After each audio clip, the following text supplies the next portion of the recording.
நமஸ்காரம். எல்லோருடைய வீடுகள்லயும் காமனா இருக்கிற ப்ராப்ளம் வந்து பார்த்தா எறும்பு குடுக்கற தொல்லை.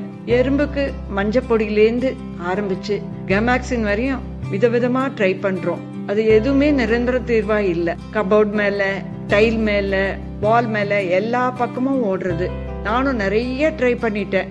ஃபைனலா இப்ப ஒரு லிக்விட் நானே ட்ரை பண்ணேன். இது ரொம்ப சக்சஸ்ஃபுல்லா இருக்கு. எறும்பு தொல்லேருந்து ரொம்ப வெளியில வந்துட்டேன் நான். இந்த சக்சஸ்ஃபுல் டெக்னிக்கை அவங்க எல்லாத்தையும் ஷேர் பண்றேன். இப்ப இதுக்கு மெயினா தேவைப்படுறது borax, not boric powder. Chemist கடையில எல்லாம் கிடைக்கும். நான் வந்து ஆன்லைன்ல ஆர்டர் பண்ணி வாங்கினேன். இந்த லிக்விட் தயாரிக்க சர்க்கரை 1 கப் வேணும். அடுத்தது போராக்ஸ் 1/3 கப் போதும். லிக்விட் தயாரிக்க இந்த 2 சாமான்கள் போதும். ஒரு பாத்திரத்துல 1 கப் சர்க்கரை போட்டுக்கிறேன். 1/4 கப் தண்ணி சேர்க்கிறேன். அடுப்பு தீ சின்னதா இருக்கணும். சர்க்கரை கரையிற வரையும் விடாம கலடறணும்.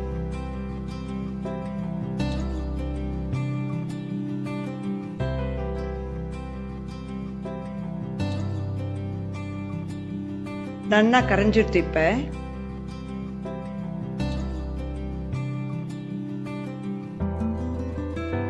கரைஞ்சதுக்கு அப்புறம் 1 நிமிஷத்துல அடுப்பு அணைச்சிடணும். பிசு பிசு தன்மை இருந்தா போதும். பாகு பதம் எதுவும் தேவையில்லை.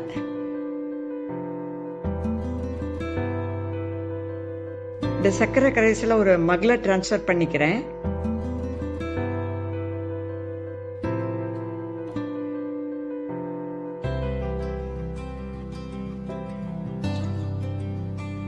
பொறுக்கிற நார்மல் சூடு வர வரையும் வெயிட் பண்ணணும். அதுக்கப்புறம் இந்த போராக்ஸை சேர்த்துக்கிறேன். நல்லா கரையிற வரையும் கலந்து விட்டுட்டே இருக்கணும். போராக்ஸ் சீக்கிரம் கரையாது. சர்க்கரை சிறப்பு சூடு கொஞ்சம் இருக்கணும். அந்த சூடு ஆறதுக்கு முன்னாடி அது நல்லா கலக்கி விட்டு கரைய வைக்கணும். நல்லா கரைஞ்சிடுத்து.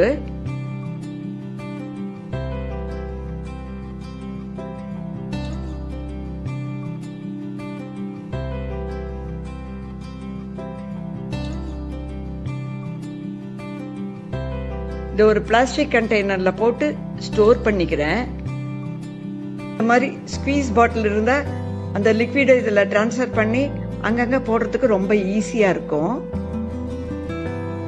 இது எப்படி யூஸ் பண்றதுன்னு காமிக்கிறேன்.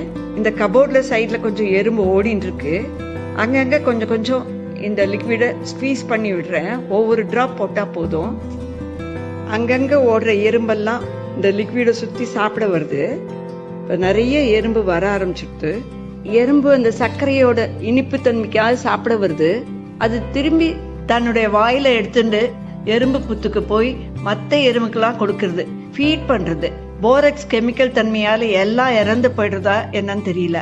அந்த இடத்த விட்டு காணாமையே போயிடுறது. எறும்புகள் அதிகமா இருந்தா டெய்லி ஒரு தடவை கண்டினியூஸா கொஞ்சம் நாட்களுக்கு போடணும். நல்ல ரிசல்ட் இருக்கு. வீட்டுக்கு மட்டும் இல்ல, ஈவன் கார்டன்ல செடிகள்ல அங்கங்க கருப்பு எறும்பு ஓடித்துனா அந்த செவுத்துலயோ இல்ல செடிகளுடைய அந்த கிளையிலயோ எதுல வேணா போடலாம். அது நல்ல எஃபெக்ட் இருக்கு. பட் செடிக்கு எந்த பாதகமும் ஆகல. போராக்ஸ் யூஸ் பண்றதுக்கு என்ன எச்சரிக்கை கொடுத்துருக்காங்கன்னா, குழந்தைகள்கிட்ட இருந்தும் ஏதாவது பெட் அனிமல் கிட்ட இருந்தும் தள்ளி வைக்கணும்னு கொடுத்துருக்காங்க. மற்றபடி மேல பட்டா கண் எரிச்சல் இல்லைன்னா ஸ்கின் அலர்ஜி வரதுக்கு சான்ஸ் இருக்கலாம்னு கொடுத்துருக்காங்க. இந்த சொல்யூஷன் வீட்டில் உள்ள வெளியில செடிங்களுக்கு எல்லா இடத்துலையும் யூஸ் பண்றதுக்கு ரொம்ப ஐடியலா இருக்கு. இந்த லிக்விடை ஸ்டோர் பண்ணிக்கிறதும் ஈஸியா இருக்கு. இந்த இடத்துல வேணா போடுறதுக்கு ரொம்ப ஈஸியா இருக்கு. நிச்சயமா எல்லாருமே ட்ரை பண்ணி பாருங்க. உங்களுடைய எக்ஸ்பீரியன்ஸை ப்ளீஸ் கமெண்ட் பாக்ஸ்ல ஷேர் பண்ணுங்க. எல்லாருக்கும் ரொம்ப பயனுள்ளதா இருக்கும்னு நினைக்கிறேன். Thank you so much.